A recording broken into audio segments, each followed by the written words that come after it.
Okay, today, the tape recorder, did you put the tape recorder on? Today is the second session of the Effective Communication Seminar. And we'll start out the discussion with examining some of the reasons why we have a difficulty in communication, especially communication in couples, that is, between spouses. One reason why we have difficulty in communication is that we have a lack of education in that. We have not been educated in the skill of communication.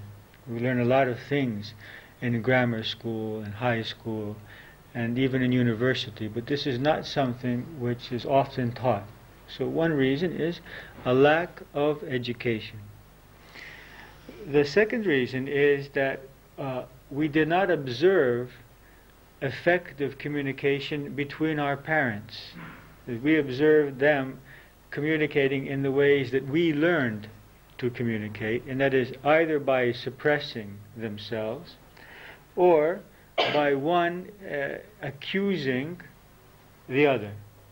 So we have wrong examples. These wrong examples have been imprinted in our subconscious mind. A third reason why our communication is difficult, we have difficulty in communication, is that we have not learned to take responsibility for our reality.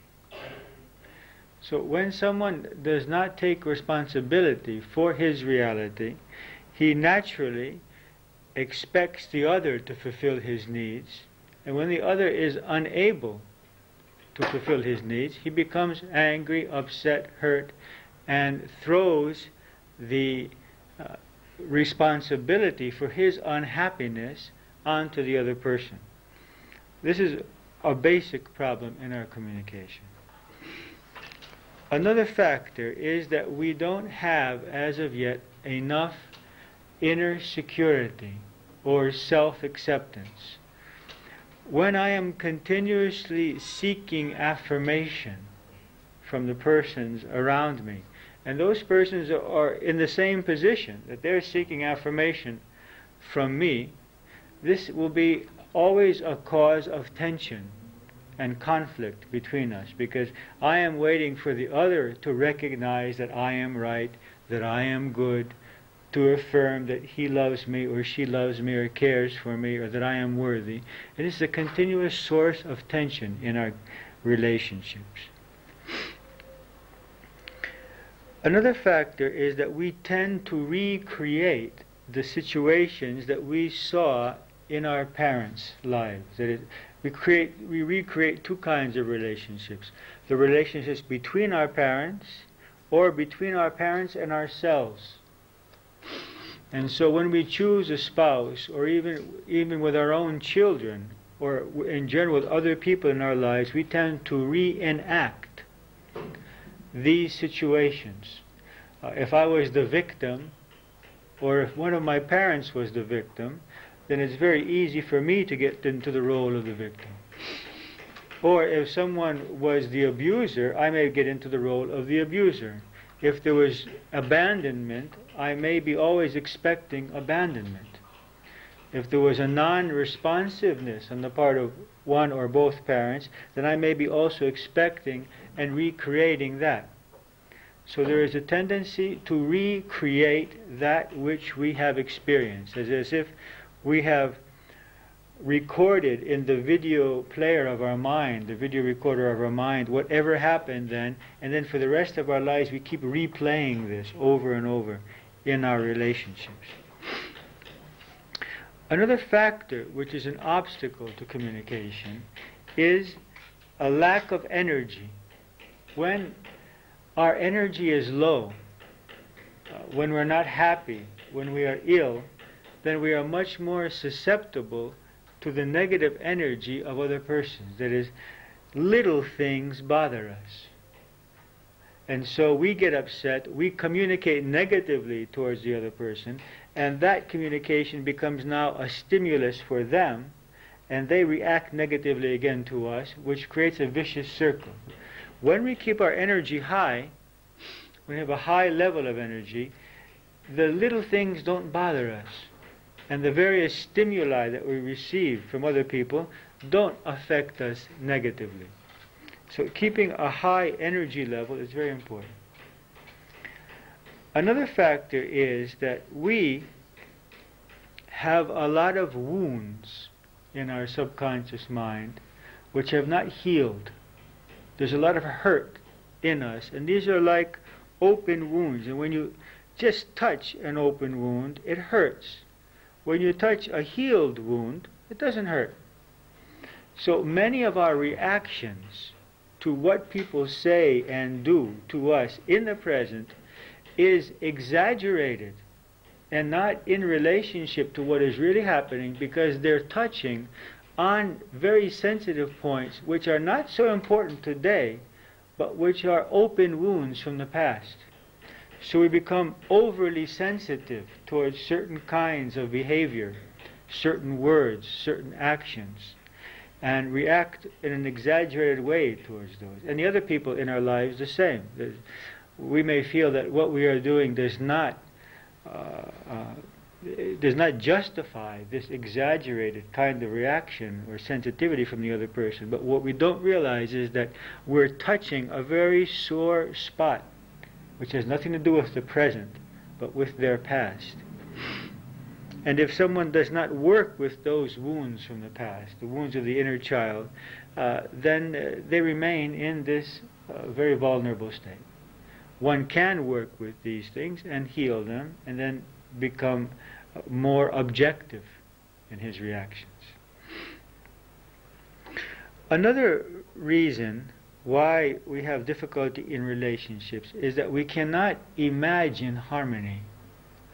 That is, we tend, if we have had a difficult life, or if we have had unpleasant relationships or experiences in relationships, this creates what we call a thought form. And this thought form does not allow us even to be open to the idea of a harmonious relationship, or maybe not even open to the idea that someone could love us in a stable and lasting way, because we haven't that experience. And so now the thought form which is created in our mind is preventing that experience. It's not allowing that to happen, because we are projecting a negative thought form. Another reason is that we don't see people as they are today. We see them as we have known them in the past, and we limit them with our preconceived idea of them at this point. That is, if I have had with a certain experience, certain person, a certain type of communication until now, then it's very natural that every time I see this person in the light of those previous reactions. I cannot imagine this person reacting in a different way. I'm totally convinced that if I approach him or her in this way, he will react in this particular way. When I approach any person with this preconceived idea of how he or she is going to react, I am sending them subconscious messages which cause them to react in that way. So another factor is my inability to approach persons as if I am approaching them for the first time and without my previous experience with those persons, which always is a limiting experience as we go on. And one last factor which I would like to discuss is that many of our conflicts with other persons are a result of our conflicts with ourselves. Because other people are just mirrors, and they reflect to us one part of ourselves which is conflicting with another part. Most of our conflicts with other persons will be dissolved when we dissolve our inner conflicts, when we are sure about what we want, about what we have the right to be, or to do. Otherwise, the other person is reflecting to us our own doubt, our own inner lack of assurance, or our inner conflict concerning that particular matter. When we are sure of ourselves and very clear, other people very naturally accept us as we are. When we have doubt about ourselves, then we provoke their doubt, their rejection, their confrontation of parts of ourselves, because we're not sure of those aspects of ourselves. So last week we talked about declarative I messages and responsive I messages. Before we go on to discuss today the other two types of I messages, I would like to talk about the ownership of problems. You may have never thought that problems have ownership, and that we may think that we are owning certain problems when it actually belongs to the other, or many times, more frequently, we think the problem belongs to the other when it's really our own property. Let's talk about problems and who owns the problem. This diagram here will help us to understand that. We have this box which contains a person's behavior. And in that box we have various kinds of behavior. Every B is a different type of behavior. And there is a line which separates those two types, or those two categories of behaviors. One category are those that are acceptable, and the other is unacceptable. So all of the types of behavior which fall into this area of the square are unacceptable to me. I become upset when that person does that thing, or doesn't. It could be something he does or doesn't do. And all of these behaviors which fall into this aspect, this part of the person's life or expression, don't create any kind of problem for me. Now, when that person behaves in a certain way which creates a problem for me, it is my problem. That is, that person may be an alcoholic. That person may be very negative, may be unethical.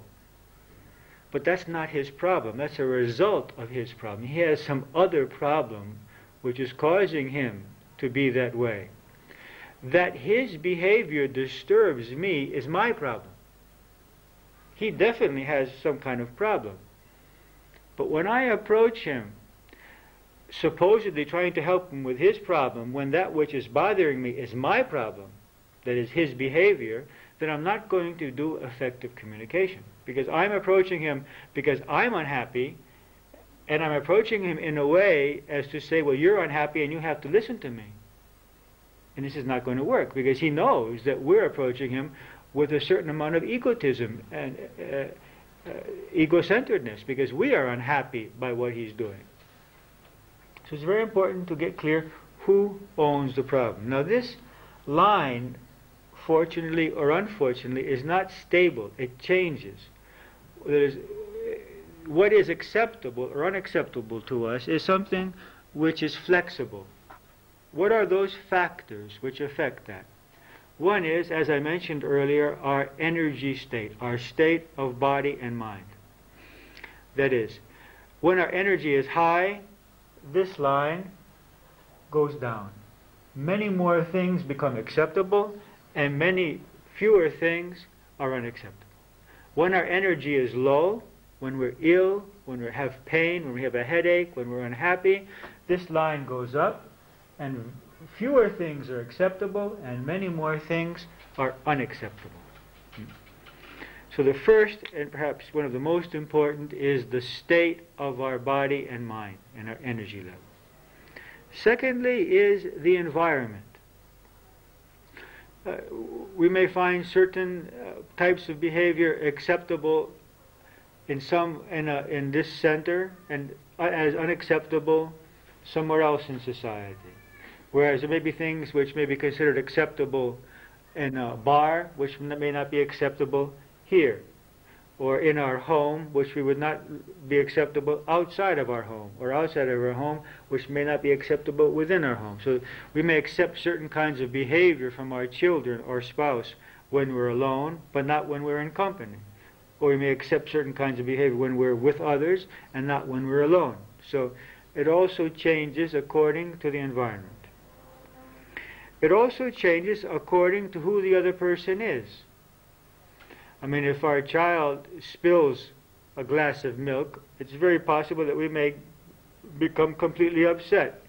But if some neighbor who we respect and want their approval breaks one of our most expensive vases, it's very possible for us to say, well, it's not very important, don't worry about it, it doesn't mean anything.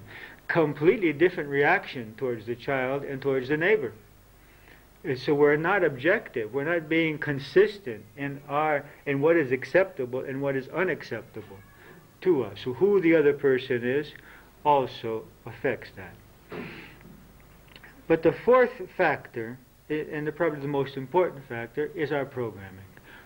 In the ultimate sense, what is acceptable to us is what is positive to our programming, and what is unacceptable to our belief system, to our programming, conscious and subconscious. I noticed that very clearly in a very simple human function, which is burping.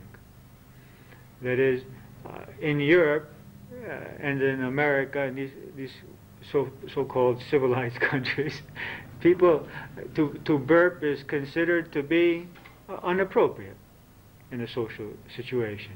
In Arabic countries, it's considered to be a compliment to the person who has the house and who has invited you to eat, and it means you're very satisfied with the food.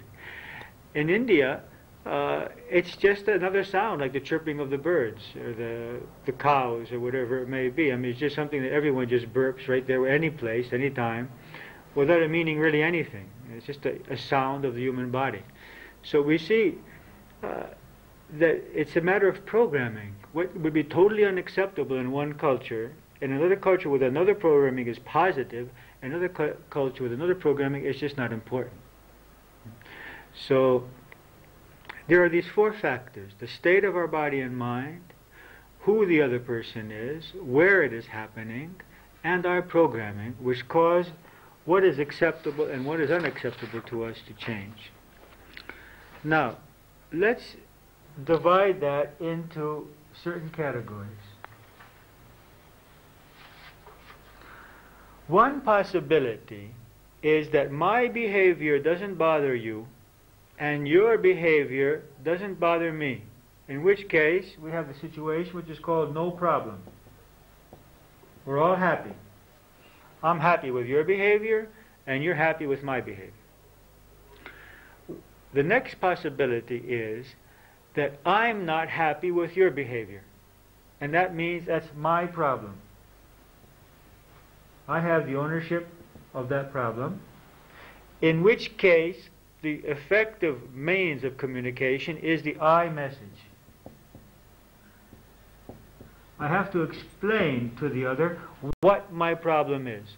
I do not have to explain to him what he's doing wrong, how bad, insensitive, no good person he is. I simply have to explain what my problem is. The third possibility is that he is upset with something or is upset with my behavior, in which case it is his problem or your problem. His problem, her problem. It's the other's problem. Let's write others. It's the other's problem. In which case, that is, if someone is shouting in my face, ridiculing me, completely upset, he has a problem. He's unhappy. Now, I also probably have a problem with this kind of behavior, and I have to distinguish between my problem, which is the fact that I become afraid, hurt, upset when someone speaks to me in that way, and his problem, which is that something is triggering his programming and causing him to be so unhappy that he needs to communicate me in this way, to me in this way. When the problem belongs to the other, the means of communication is active listening. That is, we don't need to apologize, we don't need to fight, we need to address ourselves to this person's problem, to try to see what he is feeling and what he needs at this point. That's called active listening. And the fourth possibility is that it is our problem, which means that we both have a problem. I'm unhappy with your behavior and you're unhappy with mine, and there's no way that we can separate ourselves in this situation. So both own the problem. And in this case, there are two kinds of problems or conflicts. There are need conflicts, conflicts of needs, and value conflicts. That is, our conflict may be based on the fact that I have other needs than you. I want to spend our summer vacation in the mountains and you want to spend it at the sea. Or I want to save our money in the bank and you want to invest it in, you want to buy something at this point. Or I want to raise our children in a liberal way and you want to have greater control over them. So we can't divide our children. You take one, I'll take one. We want to have our vacation together. The money belongs to both of us that I want to put in the bank and you want to spend. So we have conflict of needs. And the second possibility, there is a conflict in values. But there are very few actually conflict in values. Most, if those value conflicts, if we analyze them in depth, we come into need conflicts. And these conflicts, when it's both of our problems, it takes a combination of I messages and active listening.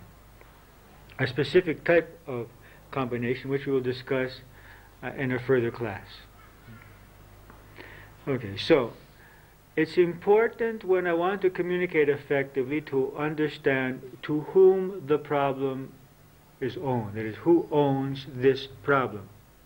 Is it my problem? Then I need to make an I message. Is it the other person's problem? I need to do active listening. If it's both, then both need to take place. Now, the third type of I message is called the preventive I message. In this I message,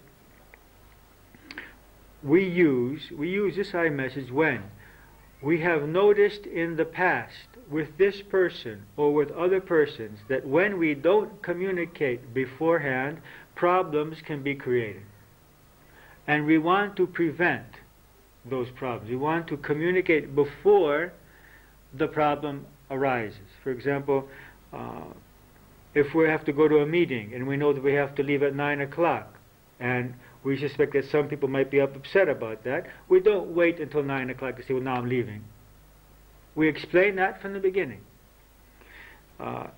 If we need the car on Saturday and we have noticed that we have a conflict about who is going to use the car, we don't wait until Saturday to say we need it. We say it on Monday.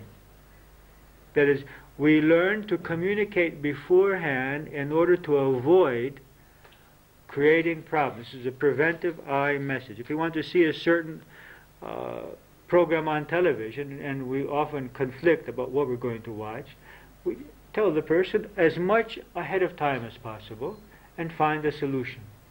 It's always much better than springing onto a person, suddenly some need which we have already realized from the past that can be a source of conflict with that person. That's a preventive I message. Now, in that message, we need to explain what our need is, what our feelings are about that, if it's a serious problem, perhaps even the beliefs which cause us to have that need. That's completely different than a you message. A you message, what many people do is they don't communicate, they don't express their needs, and when the other person has not I had this experience on the weekend and moving some things out of the place that we were, that the persons never expressed to us that, you know, we would like you to leave a few blankets, a few benches, pillows, and then for a period of time. But they just explained afterwards how insensitive they thought that we were because we didn't leave them. When we would have cost us nothing, and we've been very happy to have received that communication. We'd like to leave 5 of these and 3 of these, and we've been very happy to have left them.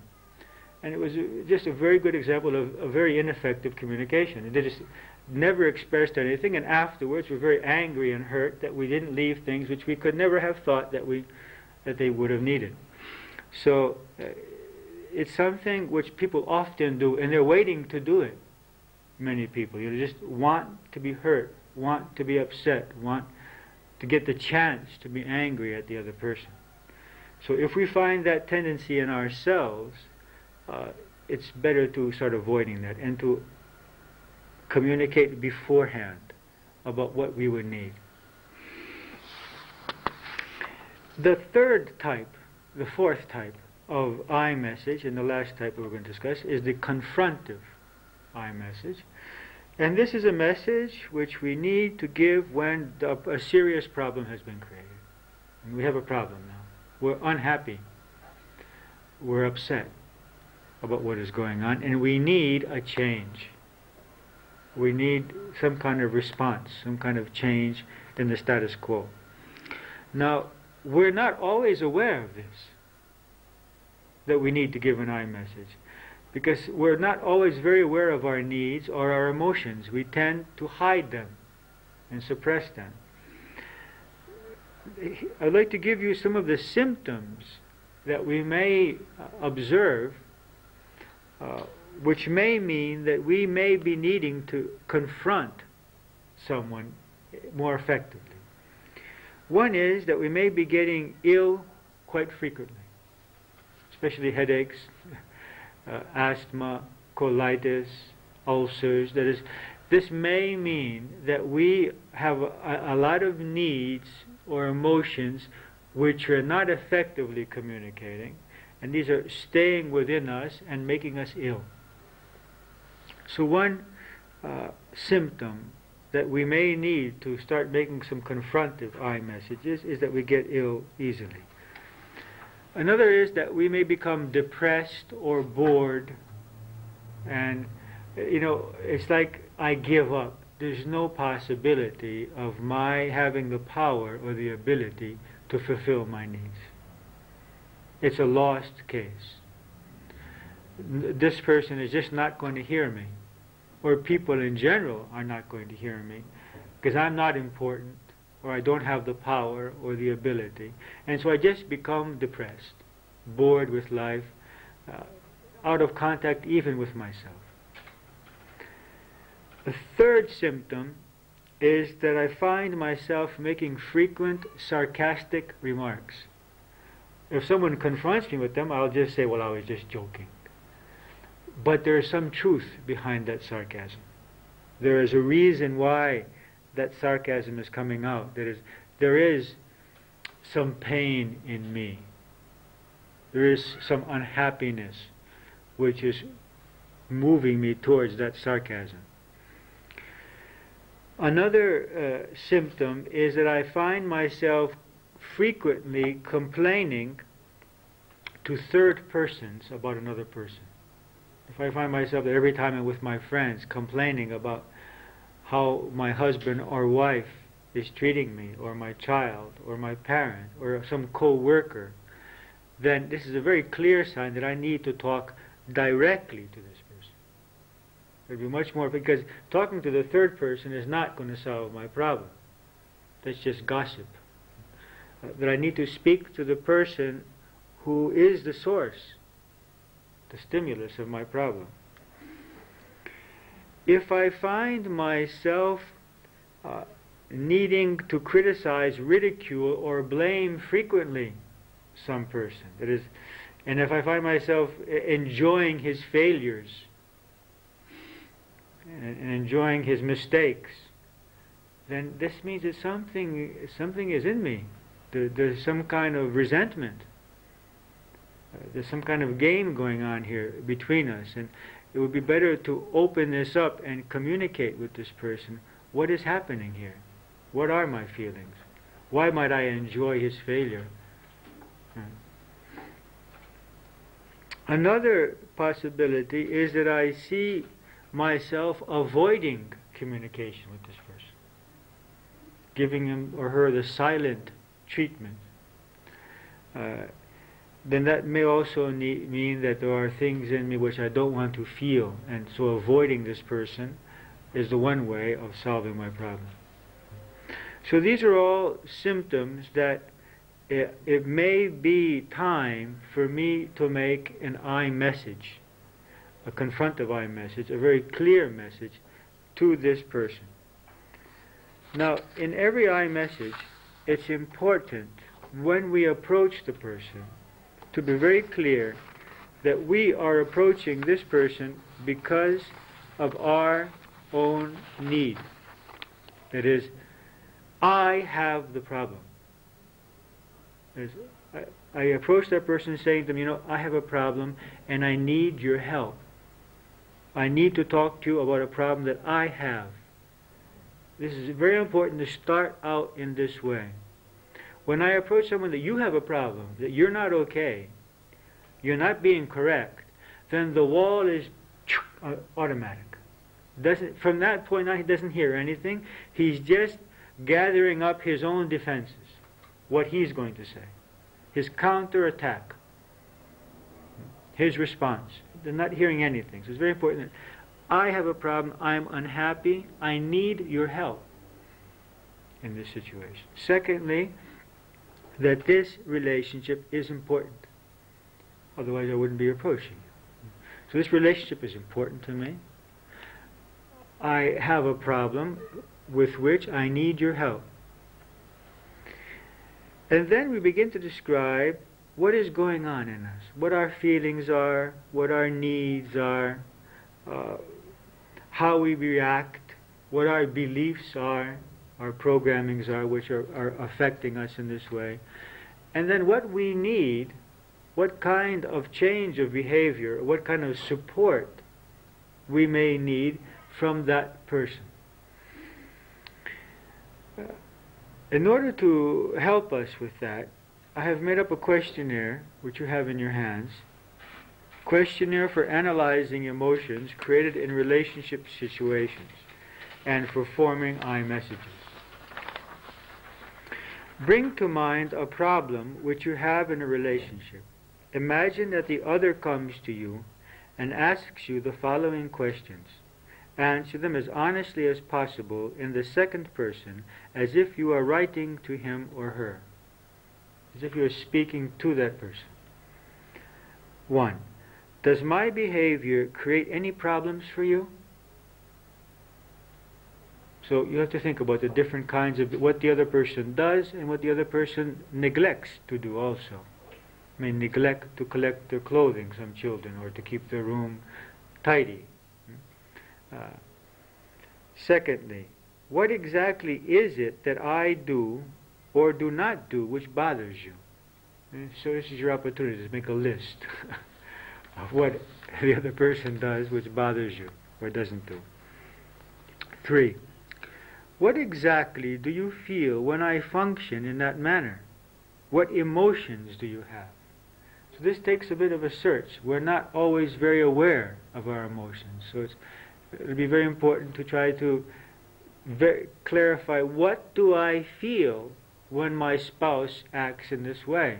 What do I feel when my child acts in this way? Or when my parent speaks to me in that way? When my parent is worried about me and still treats me at the age of 40 as a little child, what do I feel? What are my emotions?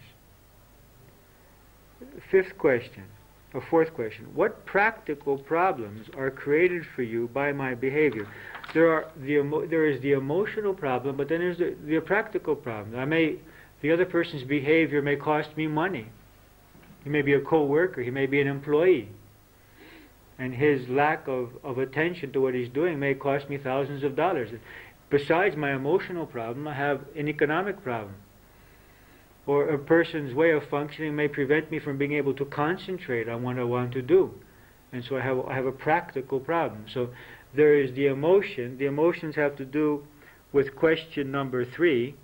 And practical problems, how this person's behavior becomes an obstacle to my effective functioning, is the answer to question 4. 5. What is it that you believe about my behavior which causes you to feel the way that you do? Let's put that in combination with question 6.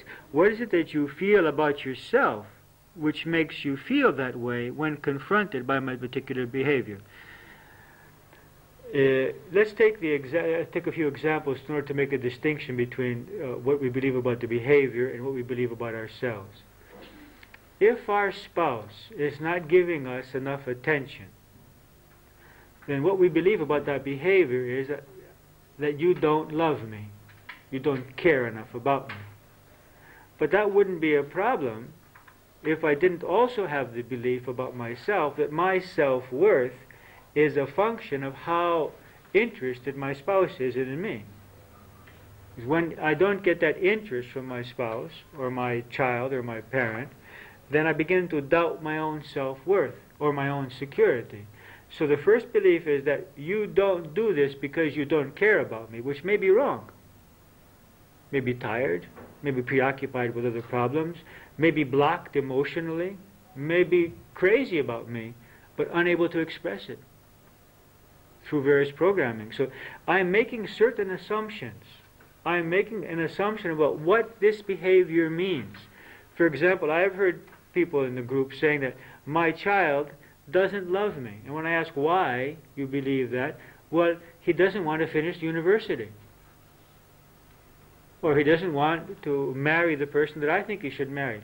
It's a completely wrong assumption. It has absolutely nothing to do with the love or the lack of love this child may have for that parent.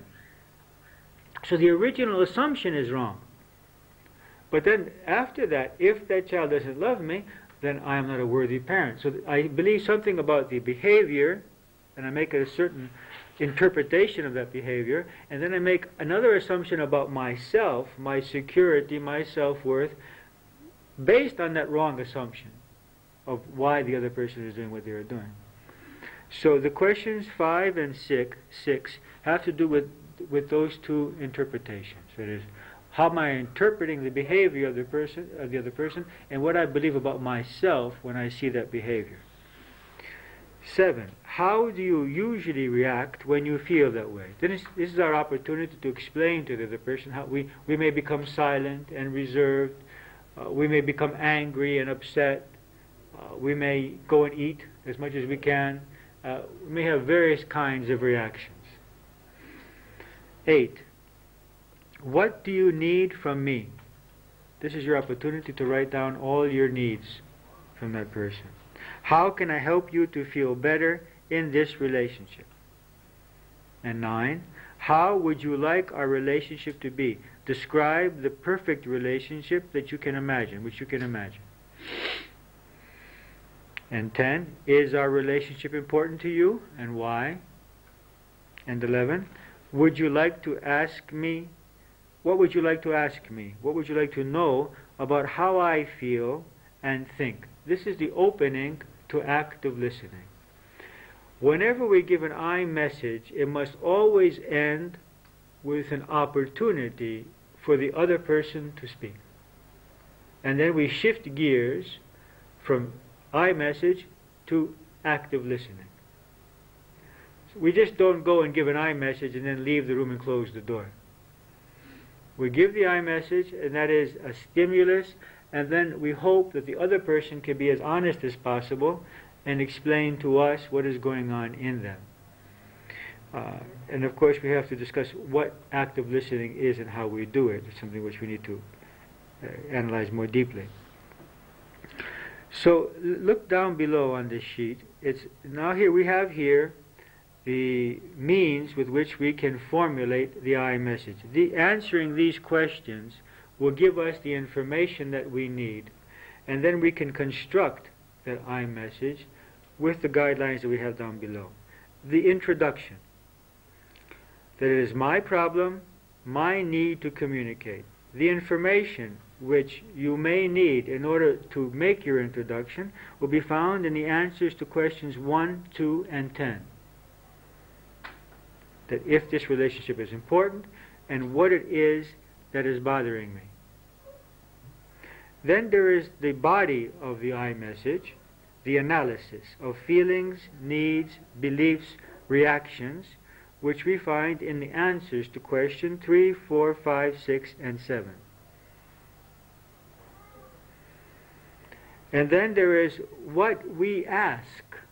That is, after we explain our reality, our needs, our emotions, our beliefs, then we come to the point where we're asking for some kind of change of behavior, some kind of cooperation, something that we need.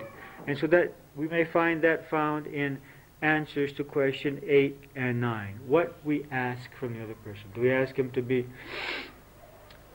more attentive, to have some kind of cooperation practically in cleaning the house?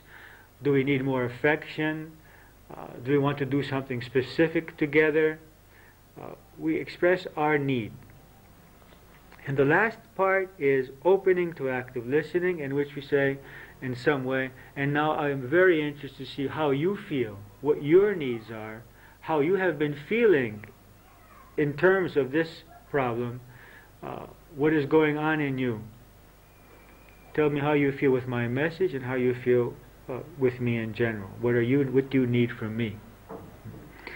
And so this is an I message which can be used in confronting various problems which we have in our close personal relationships, either with spouses, parents, children,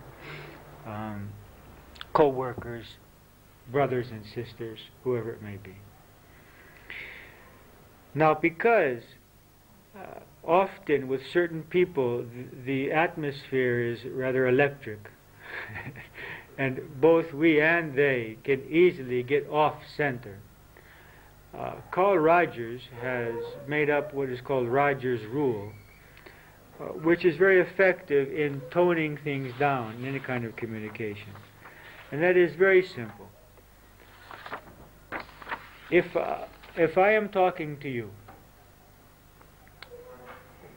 and I have made my I message to you, before you can answer me, you must repeat to me, to my satisfaction, what I said. It's very important. Because often we don't hear, or we mishear. We misinterpret. I say A, and you understand Z. You misinterpret what I say. So, you repeat to me what I said, what you understood that I said. And then if I am satisfied, then you start speaking to me. And you tell me, and then before I can answer you, I have to say to you, to your satisfaction, what you said. That makes me listen, and it solves any problems of miscommunication. Because if I misunderstood you, then before I go to answer you, that will be cleared up, because you will tell me, no, I didn't mean that. I meant this. And we come to the point of understanding. It's a very powerful way to solve problems with persons with whom we very easily get off the track and get into blaming, getting into hurt, anger, and negative kinds of communication. It's called Rogers' Rule. Now that was a lot of information, and this will take a lot of practice, and it's not so easy, because we may learn how to do it mentally, but our emotions are very much in control of our lives, and it'll take a lot of practice to be able to learn to communicate with I messages most of the time. When we're in the process of the I message, and we see the other person getting upset, we see their eyes going up, going down, we see hurt, anger, closing, crying, we see various symptoms that this is not getting across positively. Stop. You're wasting time. Shift gears and go into active listening. What are you feeling? If we don't clear up the emotions which are causing this person not to look at us, to feel uncomfortable, to look at their newspaper, to look at the television, to walk out of the room, in the extreme case, there's no sense in continuing. So we have to be sensitive to what's going on. And when we see these signs that this person is upset, there's no sense in continuing with our explanation. Stop, go into active listening until you see that that person is reconnecting, has a chance to express what they are feeling, get out what's going on in them, and then continue. So one may have to shift gears going in and out between iMessage, active listening, iMessage, active listening, using the active listening to open up the way, make connection so that we can continue the iMessage. So let's say a few general tips for listening, for active listening. The first and most important is to look into the other person's eyes. That is, to have eye contact. Now, we can't force someone to do that, but very frequently in such situations I have asked the other person, please look into my eyes. It's difficult for me to communicate to you when you're not doing that. It's something that we can ask, but we have to be sensitive. If it causes the other person to become even more defensive, then just let them be. Let them even close their eyes if they need it. But we should at least give them our eyes and the front of our body. We can't make an eye message speaking to someone like this with our shoulder. That is, we must give them all of our presence. So we give them at least the front of our body and our eyes. Secondly, we give evidence in some way that we are interested and that we hear what they are saying. That usually is done by occasionally repeating what we have heard. That is, verifying. If I have heard you correctly, you are feeling that. Now, be careful. This verification is not a psychological analysis. It's not that I'm saying, I understand that you have a complex with your mother and it's coming out at me. No. We don't go one step ahead of the other person or behind what he's saying. We just say what they are saying, nothing else. We just repeat their words as they said them or as we hear them. That is to verify to them that we are listening and to be sure we are listening correctly. So one type of question which is used in active listening is simply to repeat what we have heard so to be sure that we have heard correctly, and also give to the other person the opportunity to make any kind of adjustments in that. And to mirror that back to them. The second kind of question has the purpose of helping that person go deeper. So we may ask, well, what is it that you believe which makes you feel that way? Or what other emotions do you have? Or do you feel that way only in this situation with me, or also with others? Do it. Okay.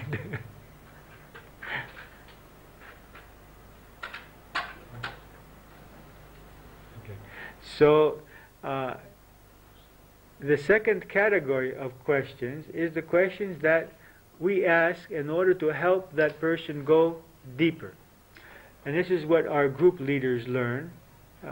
How to ask questions which help persons discover their own answers to their questions and decide themselves what they want to do. Active listening. In active listening, we avoid giving advice or making judgments. We try to be just a mirror and to have no opinion about what the other person should do or not to do, but allow them to make that decision, perhaps helping them by our questions. Empathy, or identifying with the other person's pain, trying to put ourselves in their position, to imagine, I am this person.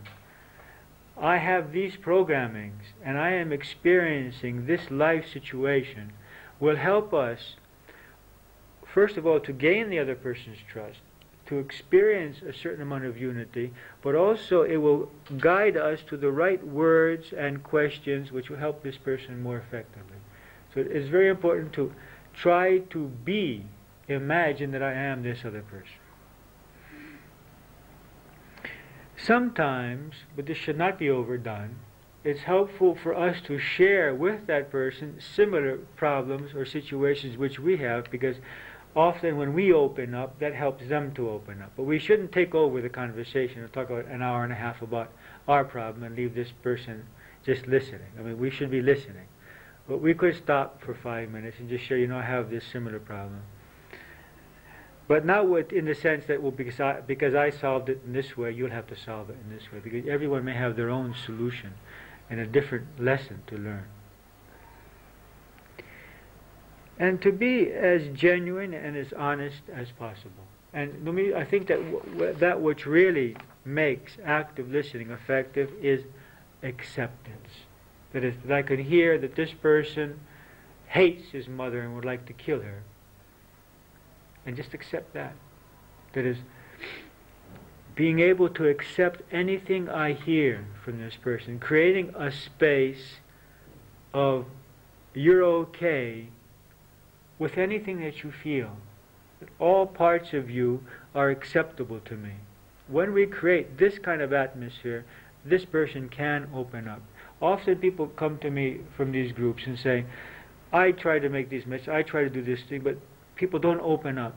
And we must understand that we will create the atmosphere of security, of acceptance, that will allow others to open up. Now, some people may be more difficult than others. Some people may have very traumatic childhood experiences in which they are very afraid of opening up. And we have to respect that. But often we play games about who is right and who is correct, and the other person is tired of playing this game, and if we're better at it, then they just stop communicating. And often women are very effective at this, because they may be more effective with words, and so the man just stops communicating, and the woman may be just great at this game, but she can't win because he stops communicating. So we need to realize that if the other is not opening up, we're not creating the space of acceptance, of total acceptance, which allows that person to begin opening. So I think we had a lot of information today. Let's make a short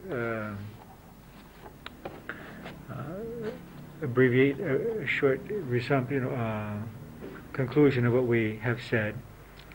There are many factors which make communication difficult for us.